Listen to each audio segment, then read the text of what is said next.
Bueno, muchachos, ya vamos a empezar. Buenas tardes, antes que nada. Y listo. Vamos a empezar. Como había mencionado, eh, el día de hoy vamos a hablar todo lo que es examen neurológico. Espérense, creo que lo puedo agrandar.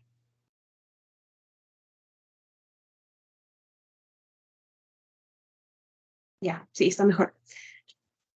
Bien, muchachos. Entonces vamos a empezar con el examen neurológico. El examen neurológico, a diferencia del resto de sistemas, es un poco distinto. Se acuerdan que en la parte respiratoria decíamos ya la inspección, eh, percutimos, palpamos y lo auscultamos. En el sistema digestivo cambió un poquito la cosa, pero aún se mantenía el IPA, ¿cierto? Pero en la exploración neurológica acá tenemos que evaluar más cosas, ¿no? Ahí no vamos a auscultar ni nada por el estilo, ¿no? Y bueno, ya sabemos que el cerebro es un órgano complejo, así que como tiene muchas funciones, también al momento de que evaluemos tenemos que evaluar todas estas, ¿no? Entonces, por eso tiene tantos pasos, por así decirlo. El primero que nosotros tenemos que saber es el estado de conciencia, cómo está esa persona. Funciones mentales superiores, por ejemplo, lo que es el lenguaje, lo que es el eh, cálculo, atención, los pares craneales, el examen motor, ¿no? Lo de las vías que habíamos dicho y algunos de estos puntos, ¿no? En ese motor que vamos a ver, lo que es la fuerza, lo que es el tono, los reflejos, ¿no? Y las trofias. Uy. También tenemos que hacer un examen para evaluar lo que es la parte sensitiva, ¿no? Porque también, de eso también se encarga el sistema nervioso central. También tenemos que ver lo de la coordinación, equilibrio y marcha, que tiene más que nada que ver con lo del cerebelo, y también ver si hay signos meningios, ¿no? Y ver si hay control de esfínteres. Entonces, todo esto tenemos que evaluar en un paciente. Y luego ya conforme van avanzando, van sabiendo priorizar, ¿no? Por ejemplo, en una emergencia, los pacientes que te vienen no le vas a hacer todos estos tipos de pasos, ¿no? Pero sí es importante que tú sepas cómo ver lo del estado de la conciencia, el examen motor, el examen de sensibilidad, lo de la coordinación. Hay algunos que son más relevantes que de otros, pero tienen que saber que todos esos son los pasos para hacer una buena exploración neurológica, ¿sí? Entonces, pasamos con lo que es el estado de conciencia.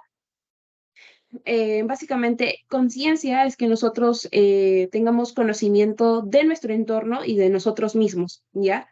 Em, Básicamente, los sistemas que se van a encargar de que nosotros estemos así conscientes, en modo alerta, vigilia, como ustedes lo quieran llamar, es la corteza y el sistema reticular ascendente, ¿ya? Que también se le conoce como SARA, ¿ya? Entonces, estos dos son los responsables de que nosotros estemos en modo alerta, como estamos nosotros ahorita, prestando atención, ¿sí? La conciencia la podemos dividir acorde a sus alteraciones en dos partes, la parte cuantitativa y la parte cualitativa. En la parte cuantitativa, nosotros lo podemos subdividir en lo siguiente. Uno, en un estado, bueno, ya no serían alteraciones, ¿no? Pero quiero que sepan que el estado en el que nosotros estamos ahorita es de alerta, también se le conoce como vigilia y es lo normal, ¿ya?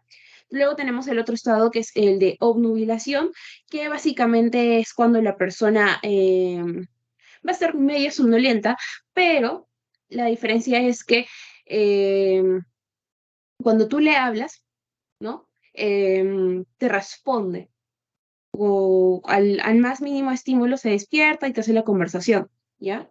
Entonces, eso es obnubilación, básicamente.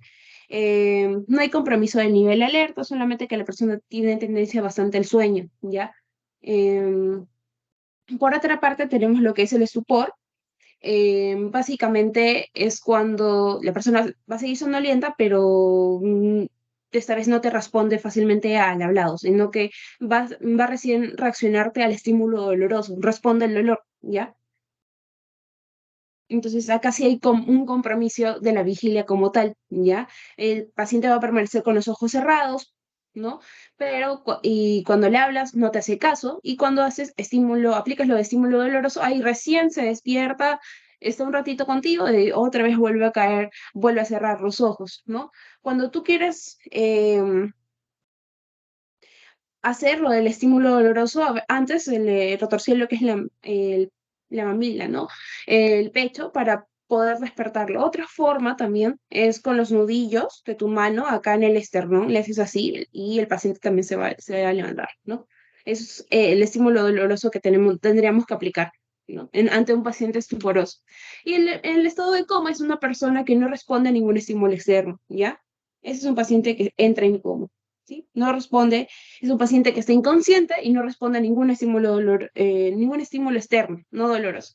Mm, Ya que si tú le aplicas el estímulo doloroso, no se va a despertar, le hablas, no responde, le das órdenes, nadie lo despierta a ese paciente, ¿sí? Entonces, eso es importante. Y acá tenemos algunas alteraciones cualitativas, ¿ya? Tenemos lo que es la confusión, la alucinación, la ilusión, el delirio, ¿no? Pero acá lo que más resalta es el síndrome confusional agudo, ¿ya? Al tipo de alteraciones cualitativas. El síndrome confusional agudo va a tener la característica de que obviamente va a ser agudo, va a ser fluctuante, va a tener compromiso de la atención, va a tener la persona un pensamiento desorganizado y básicamente va a tener compromiso a nivel de la conciencia, ¿no? Esos son los cuatro características que tiene que tener acorde a los criterios CAM. Ya una persona con síndrome confusional agudo, que también se le conoce como delirium, ¿ya? Delirium. No es lo mismo que delirio, ¿ya? No es lo mismo, es otra cosa.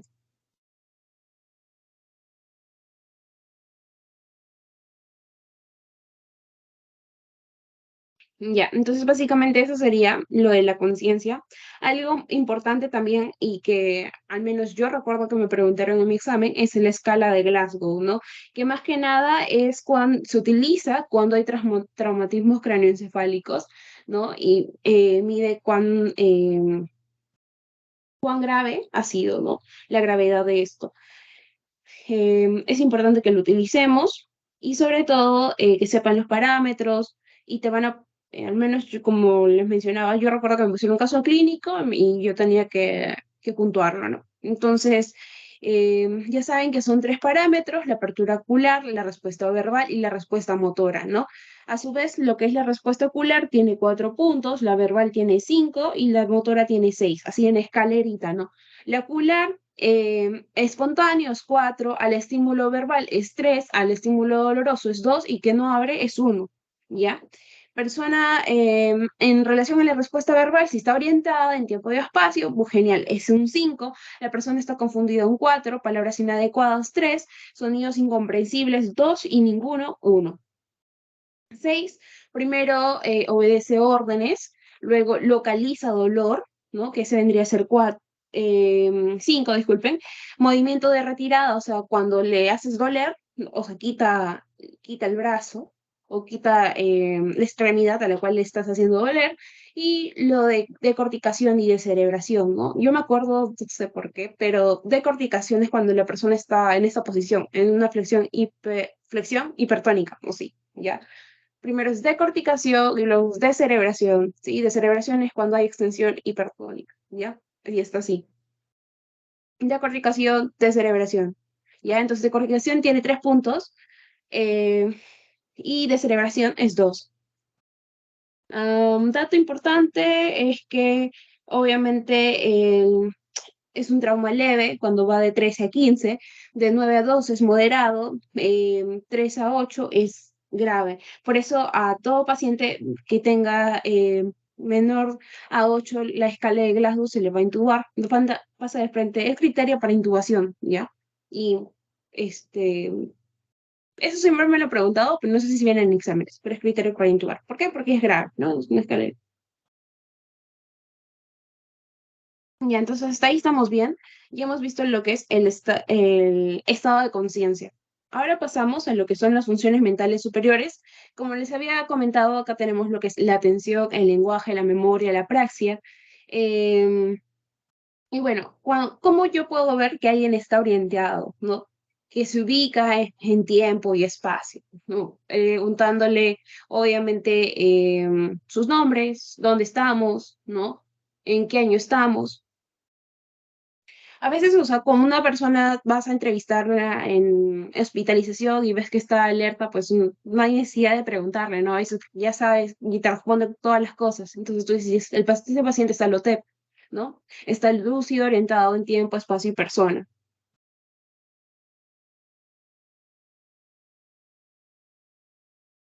Y bueno, cuando veamos un paciente que pues no está, lo ves medio somnoliento, ¿no? Entonces ahí es cuando tú puedes aplicarlo despiertas y le haces las preguntas, no, señor, ¿en qué año estamos o en qué mes estamos? En relación al espacio, él le puedes preguntar cuál es este sitio, y él te va a decir, estamos en el hospital, ¿no? O por ejemplo, puedes preguntarle dónde es su casa o en qué distrito estamos, ¿no? Cosas que tengan que ver con la ubicación y luego le preguntas acerca de sus nombres, ¿no? ¿Cuál es su nombre, señor? Y te va a decir, soy Freddy, tal, tal, tal, ¿ya? Luego pasamos a lo que es la atención. La atención no es tan difícil, o sea, puedes solamente ver que te está atendiendo nada más, que fija mirada contigo, que ese cambio, y también puedes corroborarlo mediante preguntas. Le puedes decir que invierta los días de la semana, por ejemplo, que te diga domingo, sábado, viernes, jueves, miércoles, martes y lunes. No, eso es lo que te tendría que decir el paciente, o también le puedes pedir que invierta los meses del año, ¿no? Entonces ya tú sabes que ahí está atento y esa es una forma de evaluarlo. En relación al lenguaje, eh, ya, en relación al lenguaje, quiero que ustedes sepan que nosotros tenemos áreas muy importantes en el cerebro, ¿ya? Una de ellas es el área de Broca, en la cual acá es donde nosotros podemos articular las palabras, ¿ya? Es un área que se encarga de la articulación de las palabras, del lenguaje. Y tenemos por otra parte en el área de Wernicke, que es básicamente el área que se encarga de la comprensión del lenguaje, que tú entiendas lo que te están diciendo. Entonces, Broca es un área de articulación del lenguaje, mientras que Wernicke es un área de comprensión, ¿ya? Y estas dos áreas que tienen que ver con el lenguaje están como que interconectadas con el fascículo arcuato, ya que lo vamos a ver más adelante que sí, sí es importante. Fascículo arqueado, disculpen, que sí es importante, ya. En relación a esto, si hay algún compromiso en alguna parte del lenguaje, nosotros vamos a tener dos términos importantes que tenemos que recordar, afasia y disartria. Afasia es la pérdida de la capacidad de producir o comprender el lenguaje, ya debido obviamente a alguna lesión en estas áreas que he mencionado, ¿no?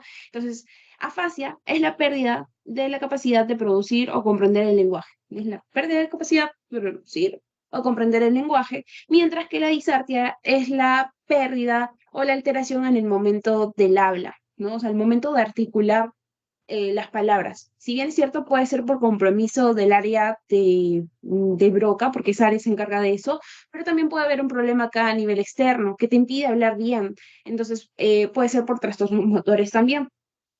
Entonces, básicamente, la disartria es la alteración del habla, ¿no? Que va a impedir a la persona poder articular bien, ¿ya? Ahora, hay tipos de afasias, ¿no? Acá hay algoritmos que luego voy a explicar, pero es importante que me entiendan o que entiendan qué significa fluencia, qué significa nomina y qué significa, por ejemplo, repite si está bien, creo que todos lo podemos comprender. Pero sí hay que saber, por ejemplo, qué es fluencia y qué es nomina. Por eso les puse esta partecita del costado. ¿Ya? Porque hay algoritmos, y claro que son bonitos, pero tenemos que saber algunas definiciones para poder comprenderlo de mejor manera. Fluencia es que es fluido, valga la redundancia, es que puedes decir bastantes palabras, así como yo, y que no te cueste hablarlas, o que, no sé, comienzas a hacer, emitir sonidos raros, ¿no? Entonces, fluencia es básicamente hace referencia a la fluidez que tú tengas al momento de hablar. Comprensión, obviamente que tú entiendas, obedezcas órdenes, ¿no? Denominación, que por ejemplo pueda señalar de manera correcta y definir lo que son los artículos, o sea, decir que esto es la botella y su función es contener líquido en este caso. Entonces, eso hace referencia a denominación y repetir, pues, aunque digan las mismas palabras, ¿no?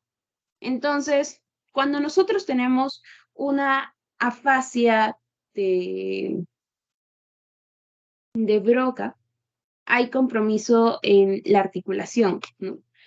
Del lenguaje. Entonces, acá el problema va a ser de que no hay fluencia, porque no va a poder articular las palabras, ¿cierto? Pero sí te va a comprender porque el área de Wernicke está intacta. El tema es que no te va a nominar porque simplemente no puede decir las palabras. Y no, obviamente que no te va a repetir porque pues no puede articular de plano, ¿ya? Entonces acá hemos hecho la descripción de la fascia de Broca, que también se le conoce como afasia de expresión, porque no vas a poder hablar, ¿no? La fascia de Wernicke, o también se le conoce como la fascia de comprensión, porque obviamente la parte de la comprensión va a estar alterada, ¿no? Entonces acá la persona no comprende porque está alterado esta área, pero sí va a tener fluencia, es decir, sí va a poder articular bien las palabras porque el Broca está intacto, ¿no? Eh, no te va a repetir y no te va a nominar porque simplemente no entiende las órdenes, ¿ya?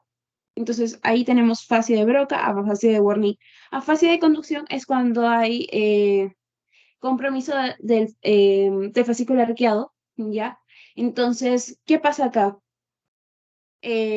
Cuando no hay conexión de estas áreas, pues la persona puede entender todo lo que, o sea, puede recibir la información, pero no la va a poder transmitir ni nada. Ya, porque estas dos no están, estas dos áreas no están conectadas. Entonces, sí va a poder hablar fluidamente porque, Broca está intacto, sí te va a comprender porque Wernicke está intacto, pero como no hay conexión en estas dos áreas, no te va a repetir, por ejemplo, no te repite, voy a dejar de poner esto porque confunde, no te repite y no te va a nominar, ¿ya? Y afasia global es cuando hay compromiso tanto de Wernicke como de Broca, entonces acá no hay fluencia, no te comprende, no nomina y no repite, ¿ya?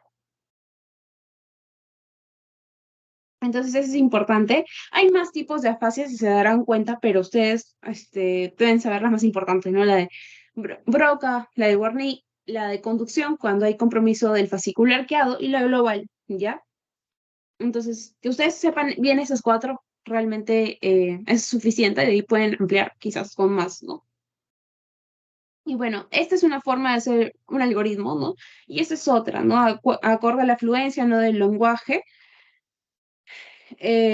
Luego te pasas a si comprende o no comprende, y luego pasas a si repite o no repite. Y te vas ubicando, ¿no? Por ejemplo, te dice, es fluente, ¿no? Pero no comprende y no repite.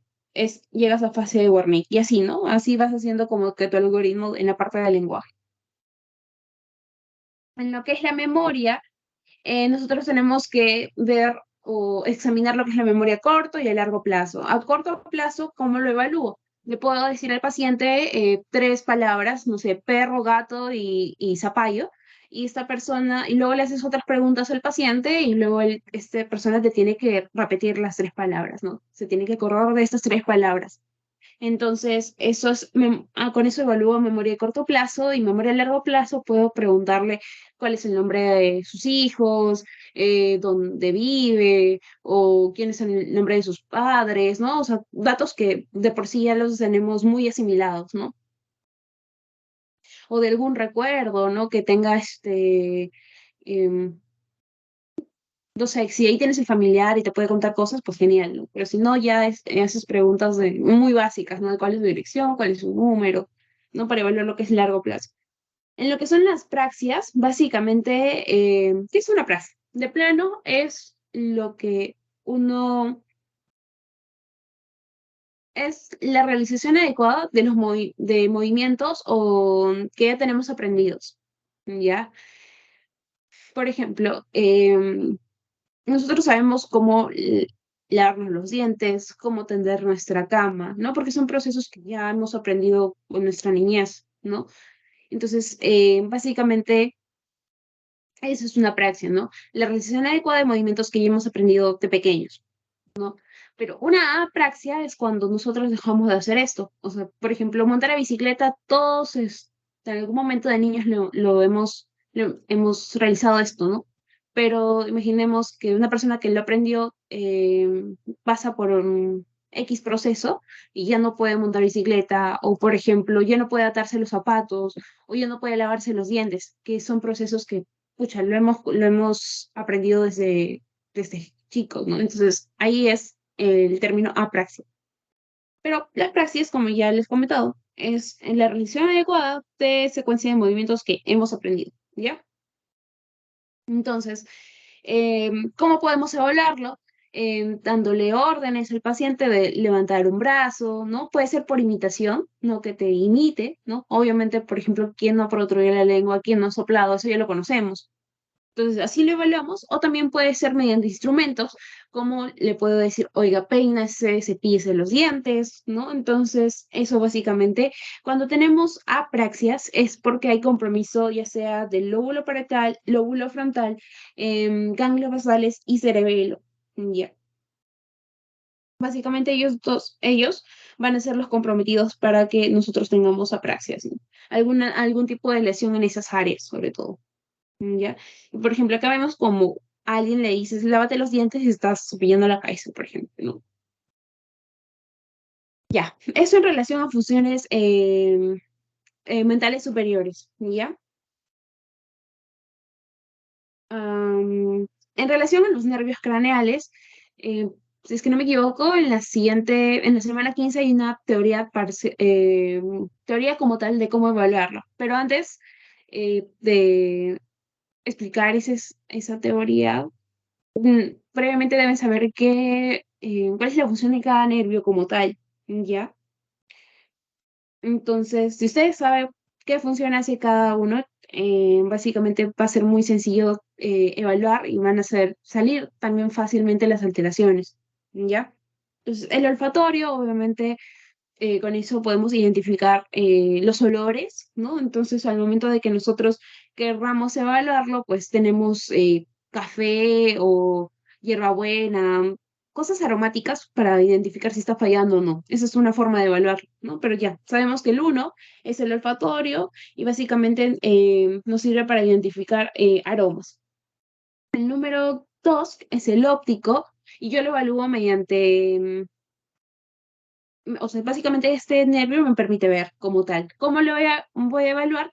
Mediante agudeza visual, campimetría, examen de fondo de ojo para ver cómo está la parte de la retina, para saber cómo está, básicamente. Campimetría para saber, o sea, visión cromática, agudeza visual, que es cuando le ponen las tablitas con tablitas de Snell y todo lo demás. Ya, con eso le evaluamos el nervio óptico. Luego tenemos lo que es el oculomotor, abducens y el trochlear. Quiero que se acuerden estos tres, ya que estos tres se evalúan en conjunto como tal y todos se encargan de los movimientos del ojo, algunos que inervan, o sea, todos estos van a inervar los músculos del ojo como tal, ¿no? Am, ¿Qué más? ¿Qué más? Ah, ya. ¿Cómo lo evalúo? Pues le voy a decir al paciente que mire hacia arriba, hacia abajo, hacia la esquina, hacia la otra esquina, hacia la esquina de abajo y hacia la otra esquina. O sea, básicamente de esta forma,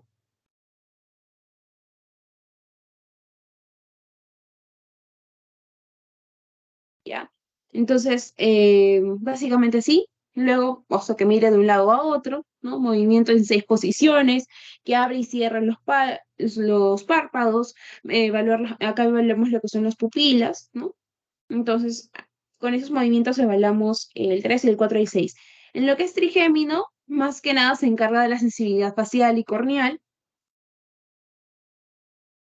em, se encarga del músculo temporal, macetero y pterigoideo, ¿no? Entonces tengo que ver el tono y fuerza de los reflejos, la sensibilidad, paso algodoncito, ¿no? Para ver si sienten, ¿no? Y en lo que es el facial, por ejemplo, acá evaluamos lo que son las expresiones de la cara, podemos decirle al paciente que arrugue la frente, que sonría, que infle los cachetes, que haga carita triste, hacer un montón de expresiones, ¿no? Para saber si hay compromiso del nervio facial. Cuando hay compromiso del centro, sobre todo del núcleo, ¿no? Del séptimo par, vamos a tener lo que es la parálisis de Bell, ya es, eh, compromete toda la cara, ¿no? Ese es un compromiso del nervio facial. Y, por ejemplo, cuando hablamos de parálisis central, solamente hay desviación de la comisura, no más, ¿ya? Entonces, cuando hay lesión de nervio facial, me compromete toda la cara. También se le conoce como parálisis de Bell, ¿no? Y cuando le dices, infla los cachetes, todo lo demás no se mueve, esa parte, ¿no? Está todo caído, mientras que la otra está en la posición que le dijiste, ¿no? Si le dices sonríe, esta va a estar caído y el otro va a estar levantado. Ya, eso en relación al nervio facial. Luego tenemos el vestíbulo, el vestíbulo coclear, ¿no?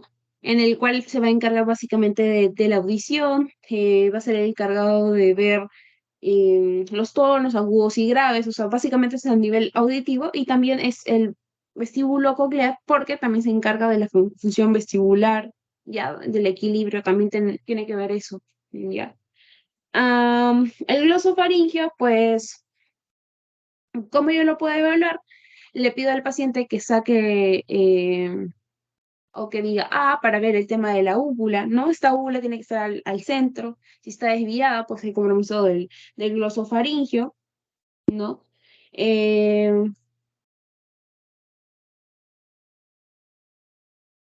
ya. Luego tenemos el nemogástrico, ¿no? Que es el que hace el reflejo nauseoso, el que se encarga de la deglución, o también lo conocemos como el vago, ¿no? De acá lo ponen hemogástrico, pero también es conocido como el vago, e inerva la parte gustatoria de la lengua en el tercio posterior, ¿ya? Am, lo que es el espinal, que me va a inervar lo que es el trapecio, que es el músculo que está en la parte posterior, y el esternocleidomastoideo, que en la parte de acá, ¿no? ¿Cómo lo puedo evaluar? Le puedo decir al paciente que suba los hombros y a contrarresistencia, ¿no? Entonces ya sé que está funcionando el nervio espinal como tal, ¿no? Luego tenemos lo que es el hipogloso y básicamente va a ser o va a encargarse el tono y el trofismo de la lengua. Y como yo lo puedo volver, pues le pido al paciente que saque la lengua nada más y inclusive si hubiese un compromiso del hipogloso estaría desviado para un lado, ¿no?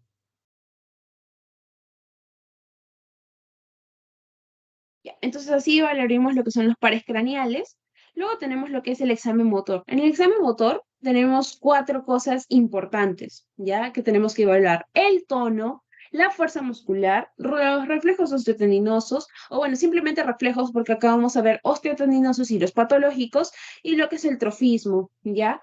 Como les había comentado, en el examen motor más que nada le evaluamos lo que es la vía piramidal. Ya sabemos que la primera neurona está a nivel de la corteza, luego baja, pasa por la cápsula interna, ¿no? Luego a nivel del bulbo, a nivel de las pirámides vulvares como tal, el 80% de las fibras decusa para hacia el lado contralateral, ¿no? Por eso se le llama decusación de las pirámides, ¿no? Y bueno, por eso también se le conoce como vía piramidal, ¿ya? Entonces, el 80% decusa y pasa hacia el lado contralateral, ¿ya? Hasta que lleguen hasta el hasta anterior como tal, donde van a hacer conexión con la segunda motoneurona y esta segunda motoneurona va por el nervio, ¿no? Como tal, el nervio periférico hasta que llega a la placa motora y luego al músculo, ¿no? Eso básicamente es la segunda motoneurona como vemos en la parte de acá, ¿ya? A ver, ¿qué más? ¿Qué más? Ya, entonces si ustedes se acuerdan, esta vía va a ser fácil, ¿no? Para el tema de las patologías, ¿no? Por ejemplo, ya sabemos, si hay un compromiso en el lado derecho a nivel cortical, la clínica que yo voy a tener es en el lado izquierdo, ¿no? ¿Por qué? Por la misma disposición, ¿sí? Entonces, tenemos que tener eso en cuenta. Entonces, voy a hablarles del tono. El tono es el estado de semicontracción que va a tener el músculo, ¿ya? No en el cuerpo, nuestros músculos. Por lo general es ligera y sostenida, ¿ya? ¿Cómo yo lo voy a evaluar? ¿Cómo evalúo el tono del paciente? Voy a su cuarto, me presento, todo lo demás, voy a hacer el examen de botón, ya. ¿Qué hago? Solamente muevo, sí, pasivamente sus extremidades, ¿no? Cuando yo mueva, no tengo que sentir o no debo sentir como que está duro, o sea, es como si evaluamos nuestro brazo normal, o sea, le haces movimientos, es blandito para todo, ¿no? Sí, pero en un paciente que tuvo, por ejemplo, una enfermedad cerebrovascular, un accidente cerebrovascular como tal, pues en muchas de las ocasiones puede ser que esté espástico, ya, o sea, tenso, duro, ¿no? Entonces, entonces ahí vamos a tener como una hipertonía, ¿no?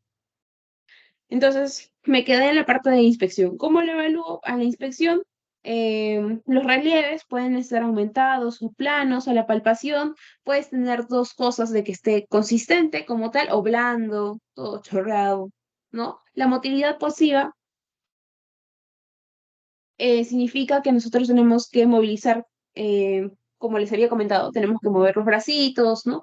Y, por ejemplo, podemos sentir dos cosas, el signo de la navaja, cuando hay compromiso de la vía piramidal, y el signo de la rueda dentada, cuando hay compromiso de la vía extrapiramidal, ¿ya? Entonces, acá está, ¿no? Y entonces, ¿cómo yo lo pondría al momento de hacer la historia clínica? Pues el paciente está hipotónico o hipertónico, ¿no? Hipotónico cuando veo que está flácido como tal, ¿no? Hipertonía, que ya les había comentado que puede ser, que podemos poner que está espástico o que tiene rigidez. Y esto va a depender acorde a la vía que esté afectando. Espástico cuando compromete vía piramidal y rígido cuando compromete vía extrapiramidal, ¿ya? No confundan esos dos términos, ¿ya? No es lo mismo, porque hace referencia a vías distintas, ¿ya? Entonces,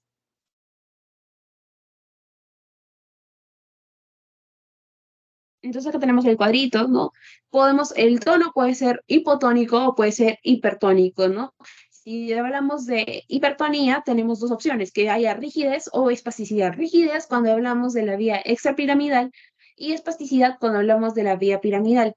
Cuando hablamos de rigidez, ¿a qué hace referencia o cómo lo calculo? O sea, van a agarrar la mano del paciente y le van a dar vueltas y van a sentir que es como una rueda. O sea, es como cric, cric, cric, cric, cric. O sea, al momento de hacer este movimiento en su muñeca, van a sentir como que avanza y para, avanza y para, avanza y para como una rueda dentada, tal cual.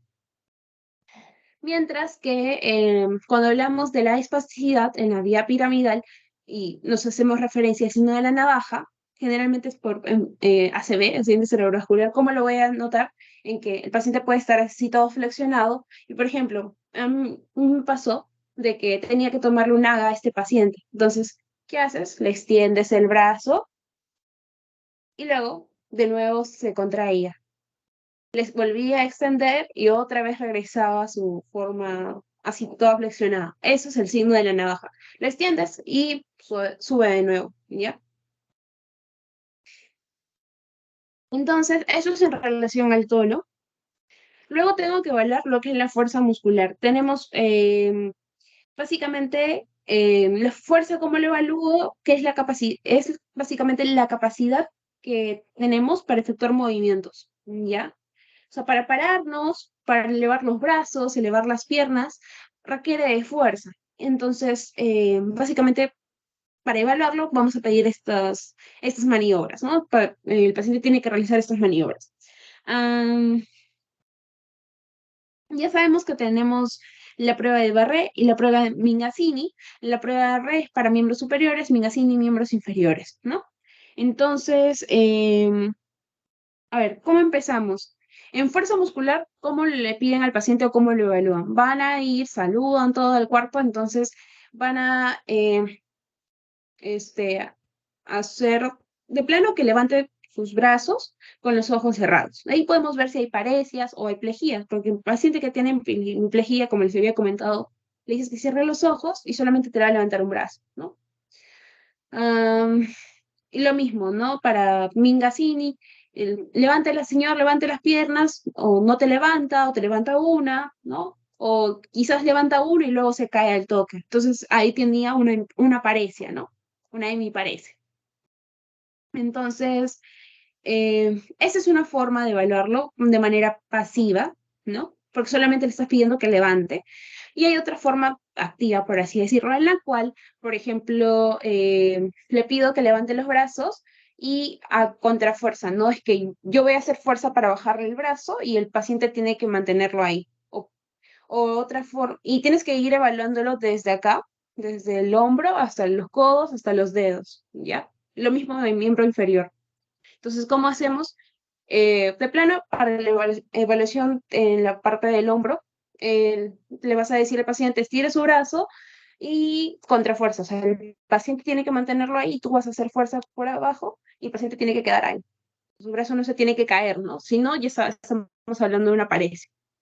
Otra forma, que el paciente haga así y tú vienes por delante, ¿no? Y le vas a jalar y el paciente, si obviamente está, su fuerza muscular está conservada, pues no se va a dejar vencer, ¿no?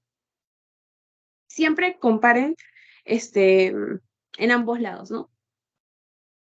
O sea, que sea comparativo para que no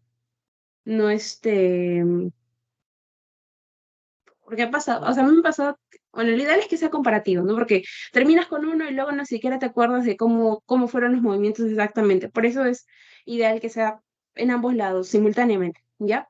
Entonces, y una vez que evaluamos la parte del codo, le pedimos en manos, ¿no? Señor, haga así y tú vas a jalar. Jalas en la parte de acá, ¿sí? Eso es para evaluar dedos y así puedes hacer uno con todos los dedos o con la muñeca también, por ejemplo, le pides que jale, o sea, le dices que extienda así su mano y tú vas a intentar bajar. Lo mismo así con los hombros, lo puedes ir para o sea, intentar bajarlos para el otro lado.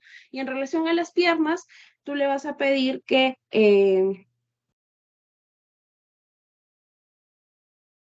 levante las piernas contra fuerza, ¿no? Como lo vemos en la parte de acá.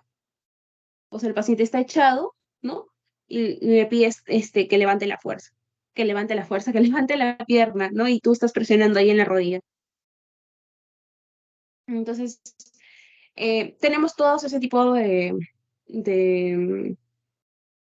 exámenes o, sí, básicamente para maniobras para poder evaluar lo que es la fuerza muscular, ¿ya?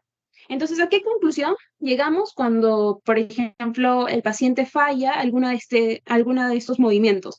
Pues podemos decir, paciente tiene paresias o plejías, como les había comentado. Puede tener hemiplegia, que es toda la mitad de un cuerpo, o solamente un miembro, que es monoplegia, paraplegia, que es de miembros inferiores nada más, o tetraplegia, que es todos los miembros, ¿no?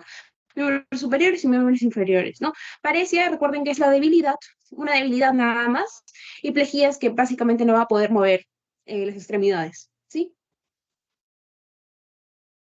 Eso es importante, recuerden que son distintos, y acá tenemos escalas, ¿ya? Cuando ya pasen, conforme vayan pasando los semestres o los cursos, ustedes van a ver que hay muchas escalas, en cirugía, en rehabilitación, en todo, llevan en gastro, ¿no? Para poder cuantificar, por así decirlo. Entonces, la fuerza puede ser muy subjetiva a veces. A mí me puede decir, pucha, es quizás no tuvo fuerza, pero la otra persona sí, sí tuvo fuerza al momento de examinarlo. Entonces, por eso existen las escalas, para que nada sea subjetivo. Entonces, cero va a ser que no haya contracción, ¿no? Que el paciente no intente siquiera eh, levantar sus brazos o sus piernas, ¿no? Uno, que haya contracción, pero no produce desplazamiento articular, o sea, se puede contraer como tal, pero no se mueve, O dos, que hay un desplazamiento en el plano horizontal. Tres, que haya desplazamiento contra la gravedad, es decir, que levante bien sus brazos y sus piernas y no se les caiga. Y cuatro, es contra resistencia, que es lo que les estaba comentando, ¿no? Que cuando uno intenta hacer este movimiento, ¿no? Hacerle contrarresistencia al paciente, si vence, es 4, por ejemplo, y si no vence, o sea, se queda ahí normal, es una fuerza normal, ¿ya? Entonces, para eso tenemos lo de las escalas. No creo que les pregunte las escalas, solamente lo digo para que lo sepan, porque más adelante también lo van a ver. Entonces, para la fuerza, para evaluar lo que es el examen motor, tenemos tono, ¿no? Como les había comentado, fuerza muscular y pasamos a ver lo de los reflejos, ¿ya? Los reflejos, básicamente, a ver, voy a mover esta parte de acá a acá. Ah, lo puedo cerrar. Ya. Los reflejos van a ser respuestas motoras involuntarias a estímulos sensitivos. Ya acá vamos a ver lo del arco reflejo como tal, ¿sí? Em, ¿Qué va a hacer o qué va a pasar con los reflejos? Vamos a tener un estímulo sensorial, en este caso es una vela, ¿no? Pero puede ser, por ejemplo, tu mismo martillo de reflejos como este de acá, ¿no? Entonces, ese va a ser nuestro estímulo sensorial, va a viajar, ¿no? Vamos a tener esa respuesta sensitiva, ¿no? Ese estímulo sensitivo va a viajar y va a irse al ganglio posterior, donde vamos a tener una neurona, ¿no? Y luego va a llegar hacia lo que es la médula y va a hacer conexión con una interneurona, en la cual esta va a conectarlo con una neurona motora, ¿ya?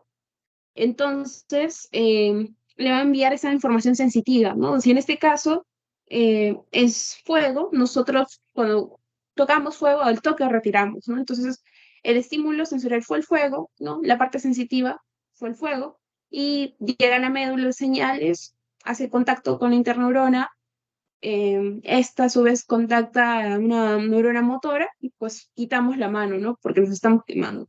Básicamente así es como funciona el arco reflejo, ¿no? No son señales que viajan hasta la corteza como tal, se quedan nada más en la médula. Eso es algo importante. Entonces, cuando yo evalúo reflejo, solamente estoy evaluando lo que es una raíz o un segmento, ¿no? Y un nervio en particular, por lo general, ¿ya? Em, qué más tengo para decirle de acá? Ah, ya, bueno.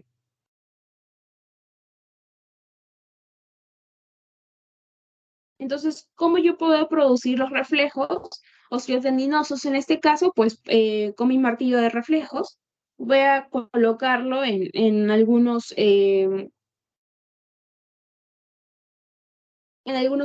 tendones. El tendón rotuliano, el tendón tricipital y el tendón aquilio, ¿ya?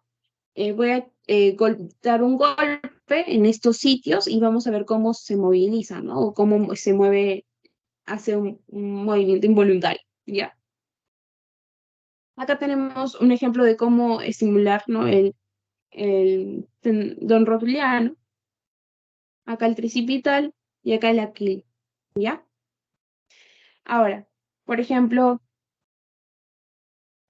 eh, a- como acá habíamos visto, tenemos escalas, ¿cierto? Acá también tenemos escalas o para cuantificar cuánto ha sido el reflejo como tal. Podemos tener arreflexia, ¿no? Arreflexia como tal. em, También puede ser, podemos tener una hiporreflexia, ¿no? Como por ejemplo cuando hay compromiso de segunda motoneurona, vamos a tener hiporreflexia, ¿no? O inclusive arreflexia. Luego tenemos el 2 que es normal. Podemos tener hiperreflexia o puede estar incrementada, ¿no? En los reflejos, por ejemplo, cuando hay compromiso de primera neurona, ¿no? Ya repasando lo que hemos visto en síndrome motor.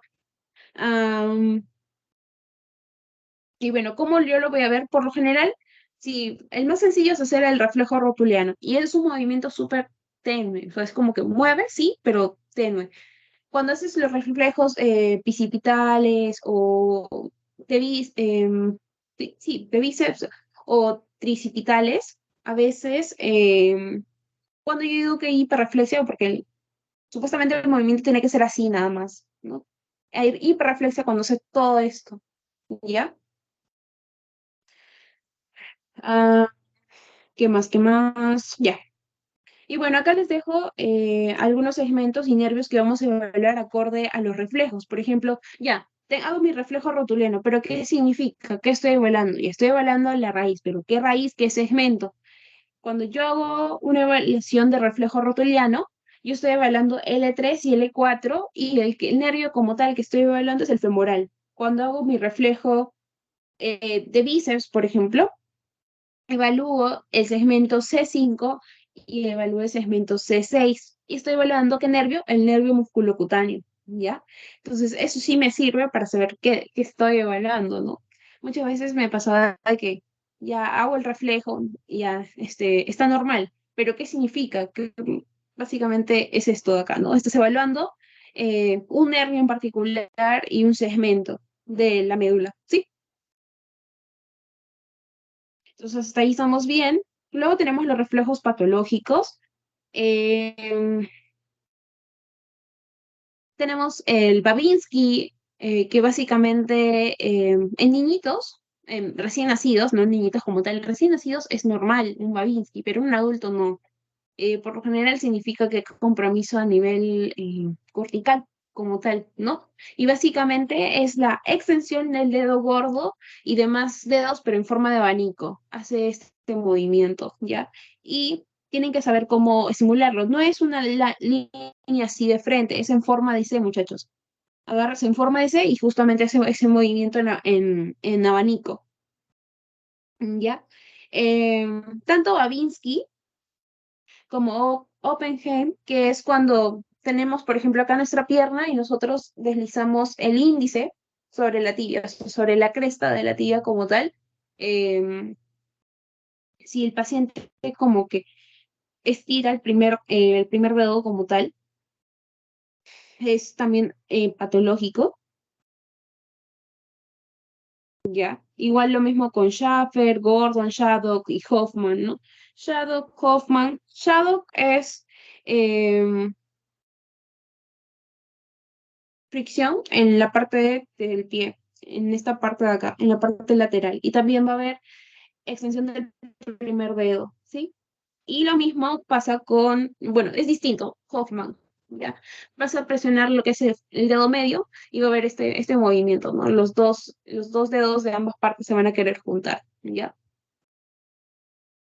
Todos estos signos patológicos, por lo general, reflejan compromiso de la primera neurona. No hay necesidad de que se aprendan todos, sí o sí Babinski, eso es lo más clásico. Yo he visto Hoffman, por eso no me olvido, pero tienes más, ¿no? Por ejemplo, el Oppenheim y el Shadow, y lo del el Gordon también. No lo he visto, pero son nombres que por lo general sí te lo preguntan los doctores, y pues no tienes que aprenderte muchas cosas más porque todo es extensión del primer dedo, si se darán cuenta. Extensión del primer dedo, sección del primer dedo. Y lo de Hoffman sí es de la mano, nada más. El resto sí es extensión del primer dedo, ¿sí?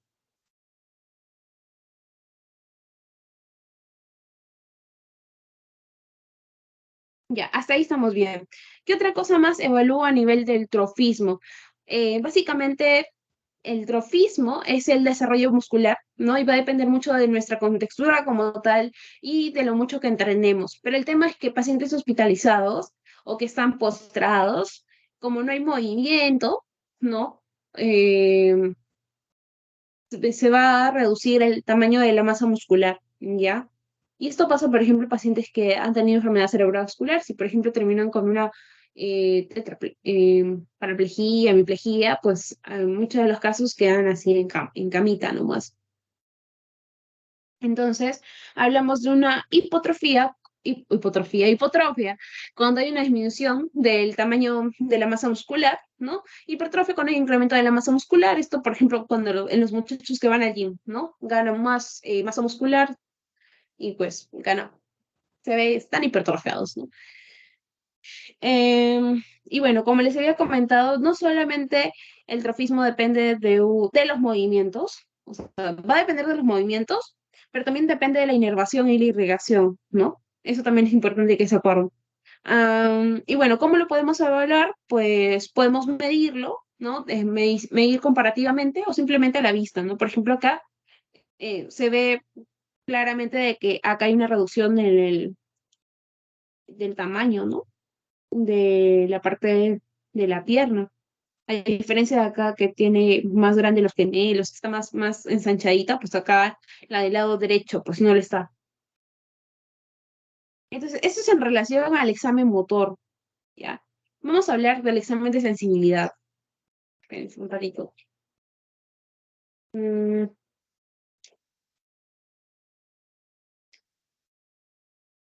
Muchachos, ¿cuáles son los cuatro componentes del examen motor?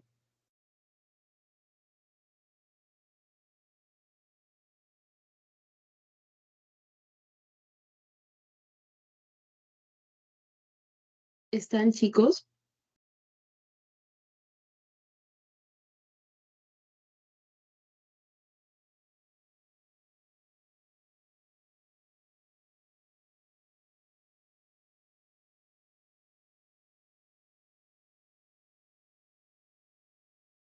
Muchachos. El examen motor consiste en tono, fuerza, ¿cierto? El trofismo, ¿no? Los reflejos, ¿no? Entonces, eso hay que acordarse. Acuérdense lo del Glasgow, si tienen que aprenderse ya la tabla de que evalúa el Glasgow. Tiene tres parámetros: apertura ocular, respuesta verbal y respuesta motora. Recuerden que es 4, 5, 6 en el valor, en los rangos. Am, ¿Qué más es importante de todo lo que he comentado? Ah, ya bueno. De ahí eso es lo que me acuerdo que me vino el examen. Y bueno, en sensibilidad también hay preguntas. Más que nada los términos, ¿no? De qué es...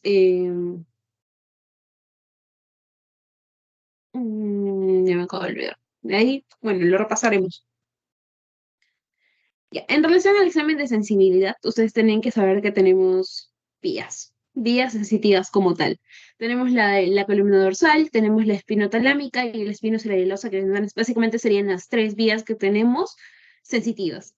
Las que más nos van a importar para el examen de sensibilidad son dos: la de columna dorsal y la de espinotalámica, ¿ya? Esas son las dos que más nos interesan. De plano, tienen que saber que la vía de la columna dorsal tiene, se encarga de distintas funciones a comparación de la espinotalámica, ¿no? La espinotalámica va a velar por el dolor, la temperatura, el tacto protopático, que es el tacto grueso, y la columna dorsal va a ver acerca del tacto epicrítico, y también va a ver en relación al a la presión, a la vibración, va a reconocer lo que es la vibración, va a estar encargada del dolor profundo, ¿no? Entonces, estas dos vías, columna dorsal y espinotalámica, tienen funciones distintas, ¿ya? Eso quiero que sepan. Otra cosa distinta que de las vías sensitivas que tienen que saber es que las primeras neuronas, ¿no? No están a nivel cortical, sino están a nivel del ganglio, ¿ya? Del ganglio posterior. Y ahí vamos a tener nuestra primera neurona. Y tiene mucho sentido porque en la parte sensitiva, o sea, los estímulos son externos, ¿ya? Entonces, por ejemplo, si esto me choca en esta parte de acá, o sea, el estímulo viaja, ¿no? Y llega al final a la corteza como tal, ¿no? Entonces, tiene mucho sentido que la primera neurona que entre en contacto sea la del ganglio posterior, ¿no?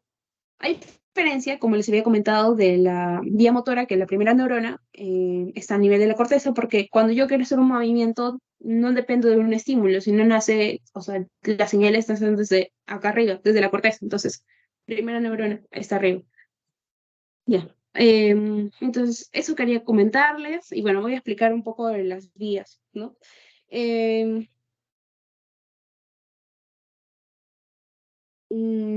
ya, a ver.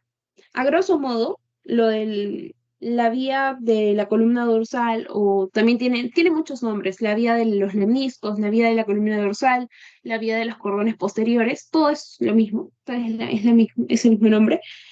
Básicamente llega la información hacia el ganglio posterior, ¿no? Y se va a unir en la parte de acá, ¿no? Llega acá en la parte de los lemniscos y sube, y ahí es cuando decusa, ¿ya? O sea, sube hacia los núcleos de Golly-Burdak, ¿no? Y luego cruza, o bueno, decusa, ¿no? Y llega hasta el tálamo para luego llegar a la corteza sensitiva donde vamos a tener la otra neurona, ¿no? Por otra parte, la vía espinotalámica también decusa, pero decusa a nivel de la médula como tal. O sea, llega la información al ganglio radicular o al ganglio posterior y acá es cuando decusa a nivel de la médula y va ipsilateral de nuevo hacia el tálamo y luego hacia la corteza, ¿ya? Eso es importante que sepan dónde decusa. La espina talámica decusa a nivel de la médula y la de cordones posteriores decusa a nivel de los núcleos Golgi-Burdak, ¿ya? Mm, y bueno, acá está básicamente dónde está la primera, segunda neurona, ¿no? La primera ya sabemos que está a nivel del ganglio posterior, luego tenemos la segunda que está a nivel de la médula y luego la tercera está a nivel del tálamo, cuarta está a nivel de la corteza, ¿ya? Acá hay otro esquema en el cual está lo que les he comentado. Tenemos estímulos que viajan por fibras sensitivas, llegan hacia el ganglio espinal posterior y llega a los lemniscos, ¿no? Llega a los lemniscos como tal. Luego llega hasta básicamente los núcleos de Golgi-Burdak y así, y decusan como tal a ese nivel. ¿Ya? Hasta encontrarse con el tálamo y luego el tálamo va hacia la corteza, como les había comentado, ¿no? La vía de los lemniscos ve la parte vibratoria, tacto epicrítico, ¿no? Dolor profundo. Y bueno, la vía extralemniscal o espinotalámica es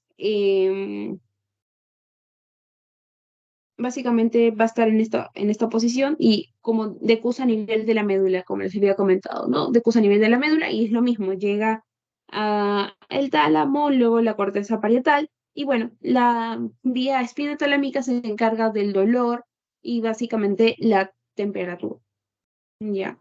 Y del tacto protopático, o sea, el tacto brusco o tosco, ¿no? Ya. Eso es básicamente lo que les quería comentar. Acá está más detallado lo de las vías. Eh,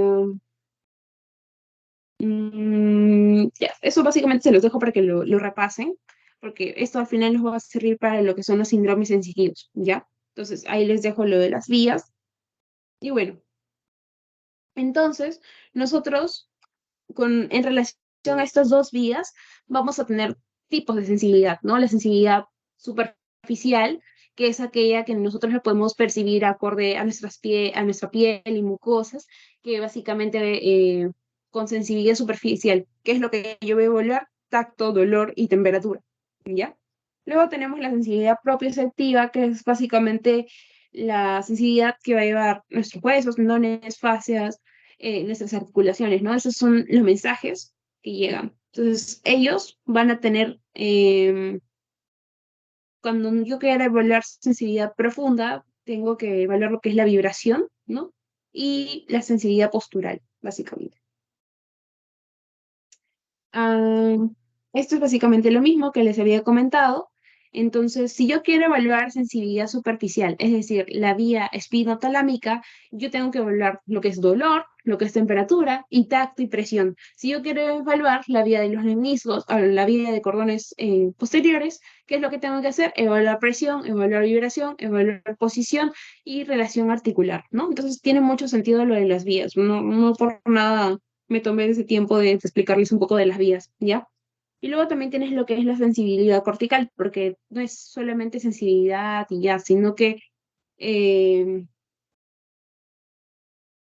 nosotros tenemos esa capacidad de poder reconocer objetos sin siquiera verlos, no solamente sintiéndolos. Eso es lo que se le conoce como esterognosia. No, grafestesia es aquello que, o sea, a ti te dibujan algo en la mano, por ejemplo, una casa, y tú dices, ya, esto es una estrella, esto es una casa, solamente o sea, porque te dibujan y sin ver, ¿no? Entonces, eso tiene que ver con sensibilidad cortical. Y eso también lo evaluamos en el sistema sensorial. O sea, al evaluar el examen de sistema sensorial. Acá está lo que les había comentado también, lo del tacto. Tacto epicrítico, si yo quiero evaluar tacto epicrítico, pues, estoy evaluando lo que es la vía de los cordones posteriores. Y tacto protopáticos, estoy evaluando la vía espinotalámica, ¿ya?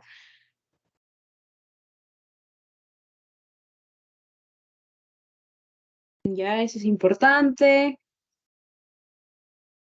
Entonces ya sabemos lo de las vías, ya sabemos qué función tiene cada vía. Ahora, ¿cómo evaluamos? Entonces, ¿cómo evalúo la parte dolorosa, la parte térmica, la parte táctil? Pues, por ejemplo, quiero saber si la persona siente o no siente, pues bien, agarro un algodón y se lo paso por su cara y le puedo decir, siente, quizás te diga que sí, quizás te diga que no, pero tú cómo le pasas a decir, o sea, tú como confirmas de que siente o no siente, pues le dices en qué lado está. Y la persona te dice derecho, izquierdo, ya. Entonces, luego vas bajando, acá en el cachete, a ver, ¿en qué parte está o en qué lado está? Te dice izquierdo, ya, está bien. Y así vas pasando. Entonces, ya con eso sabes que la persona siente, ¿no? Tiene el estímulo táctil, in- ok. Luego tienes lo que es la parte dolorosa y aquí utilizas agujas, pero no son las que, puchas, las filudas, ¿no? Van a ser como que pequeño, hasta un lapicero puede ser, ¿ya? Entonces te va a decir si le duele, no le duele, no, básicamente. Y bueno, tampoco tiene que ser con mucha fuerza, no le vas a poner acá y te va a decir, ¿te duele? Y le va a decir, no, pero sí siento que me presiona, ¿no? Así. Inclusive hay pacientes, y luego lo vamos a ver, que, o sea, haciéndole así, o sea, no tan fuerte, va a sentir un dolor em,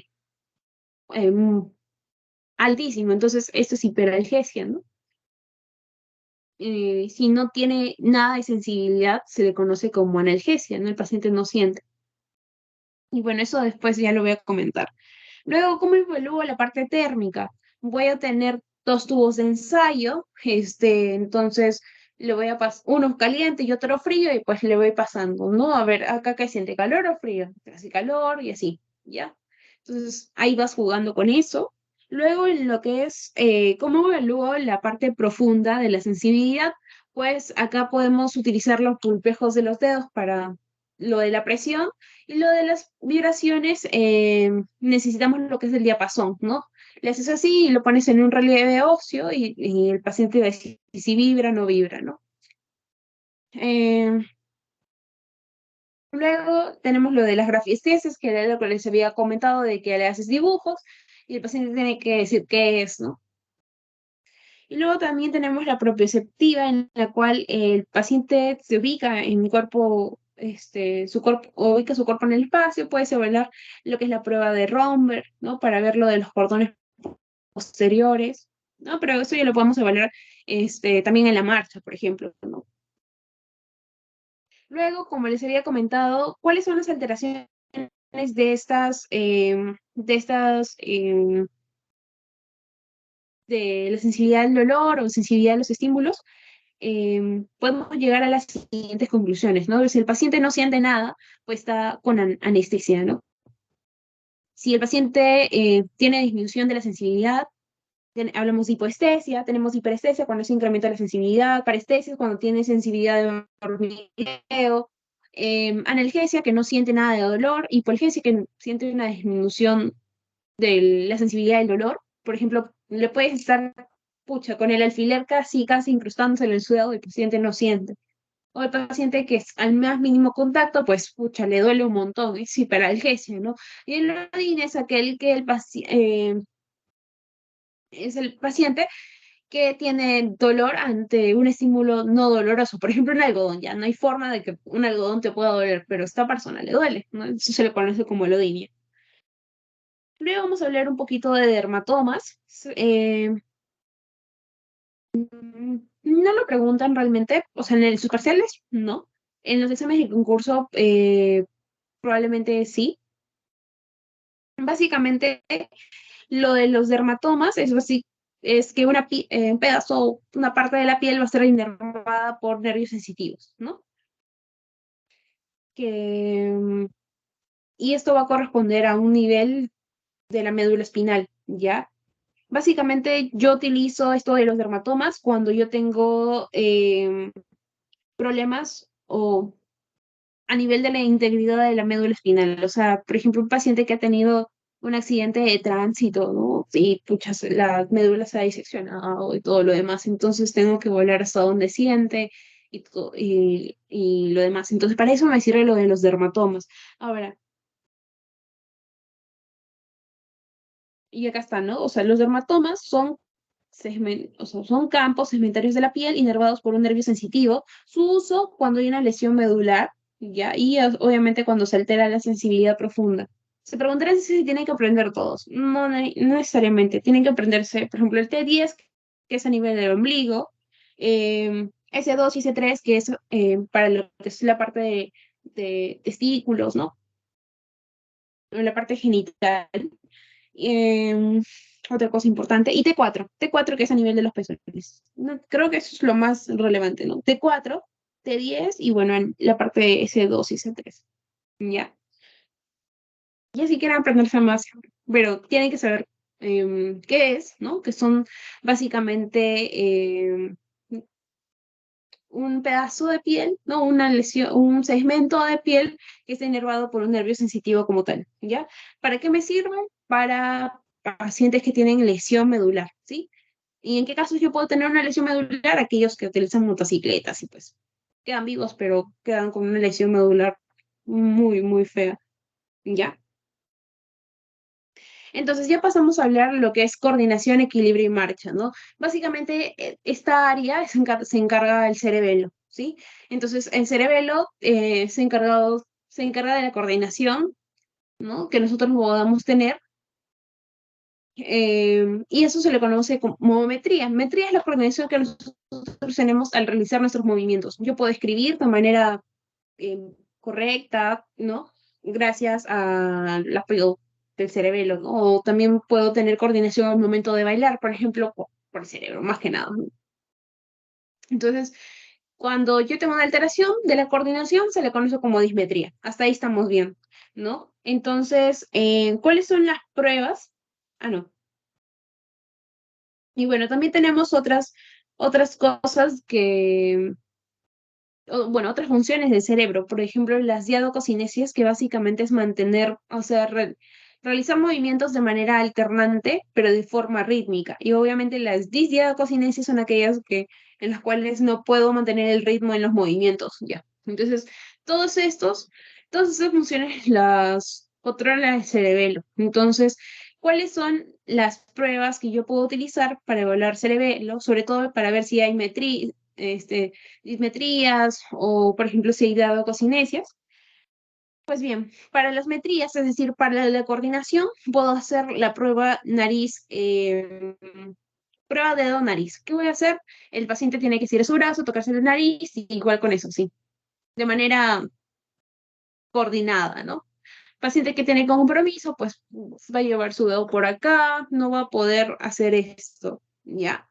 Otra forma de evaluar lo que son las metrías es la prueba talón-rodilla, en la cual vas a pasar todo el talón sobre la rodilla hasta abajo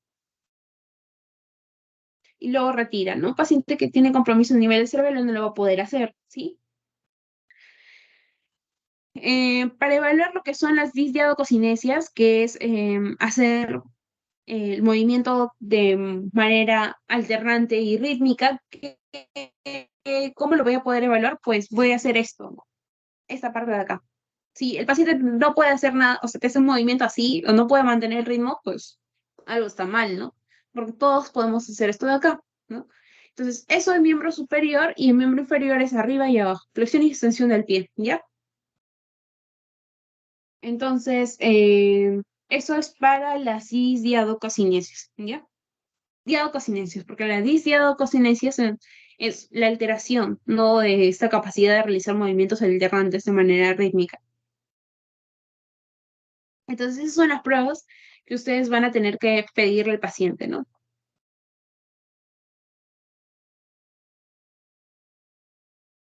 Recuerden que si encuentran por ahí una dismetría, es una patología cerebelosa, ¿no?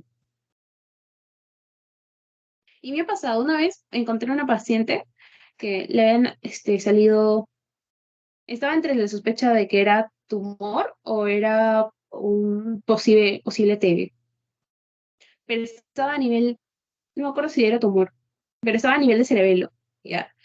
No le llegué a hacer lo de las metrías, de lo de las pruebas,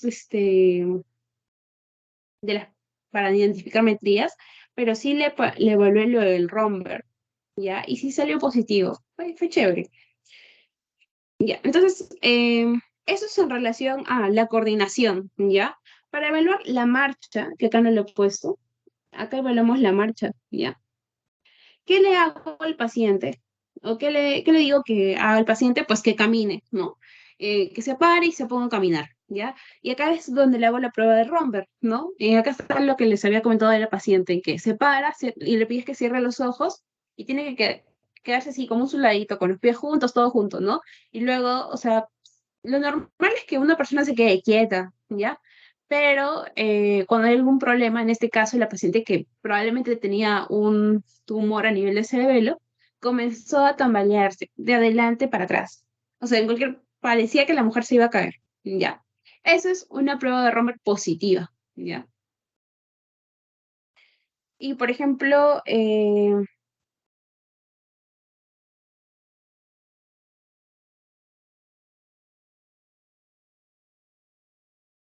también estas pruebas me van a servir para corroborar lo del vértigo, ¿no?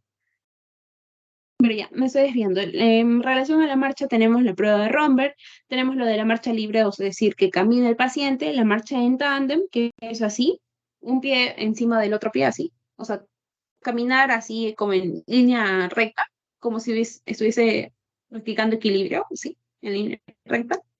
Marcha en tándem, marcha en punta y talones, camina en punta y luego en talones. Y luego tienes la marcha en estrella, que básicamente le pides al paciente con los ojos cerrados que camine 5 metros hacia adelante y que camine 5 metros hacia atrás. Y si el paciente se desvía, ¿no? Probablemente tenga un compromiso a nivel, eh, tenga vértigo a nivel, o sea, periférico central, ¿ya? O podemos llegar a la conclusión que tiene un compromiso de la marcha, ¿no? Ya después con otras pruebas vas a saber si es por ejemplo, por cerebelo como tal, o por el par craneal 8. Recuerden que el par craneal 8 no solamente es de la audición, sino también es del equilibrio. Entonces, a veces cuando hay compromiso de este par craneal como tal, voy a tener alteraciones en la marcha, ¿no? Entonces, básicamente eso. Y bueno, ¿a qué conclusiones llego? Por ejemplo, podemos tener marcha parética, un paciente que ha tenido ACV y pues intenta caminar y van a ver que está jalando como el otro miembro, ¿no? Bueno, el otro, la mitad del cuerpo.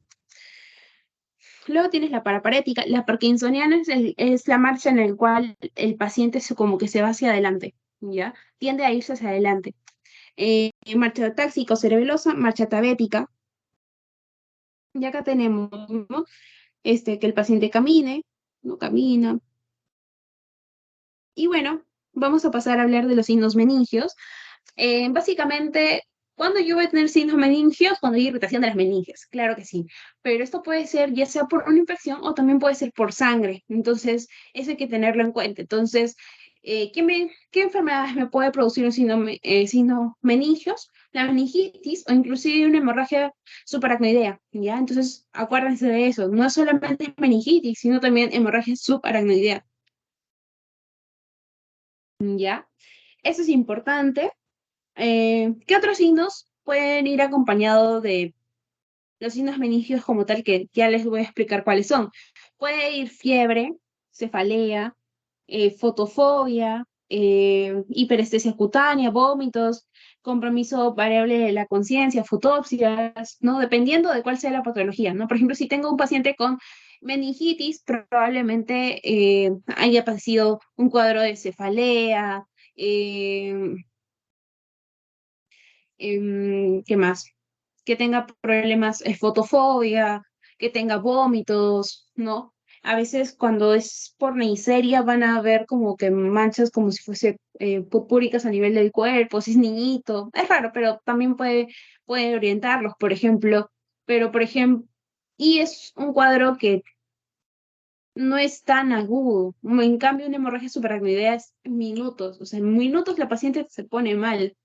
Es como que estaba bien y entonces, eh, previo a una hemorragia subaracnoidea aracnoidea puede haber vómitos, ¿no? Puede tener fotofobia, sale mal a la luz.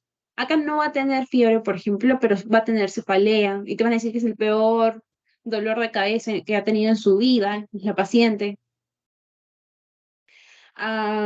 Y bueno, obviamente va a haber compromiso agudo de la conciencia, o sea, de uno está bien y luego se desmaya, ¿no?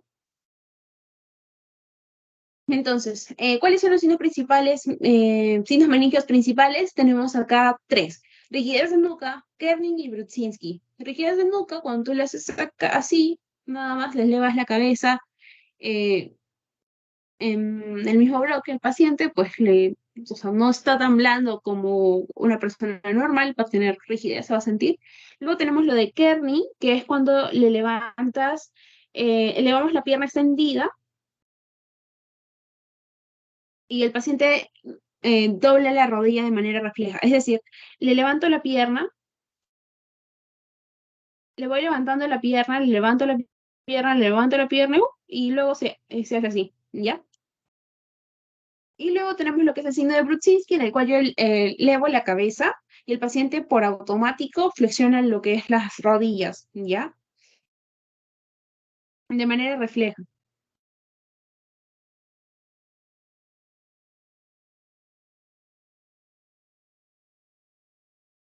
¿ya? Y eso básicamente sería, ¿no? Kerning, recuerden, solamente la pierna, Brudzinski es cuello, o sea, elevas la cabeza y él flexiona lo que son las piernas, ¿ya?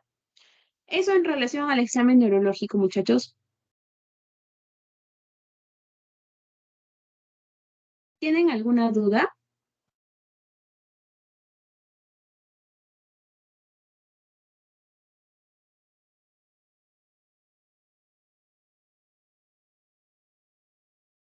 Espero que no.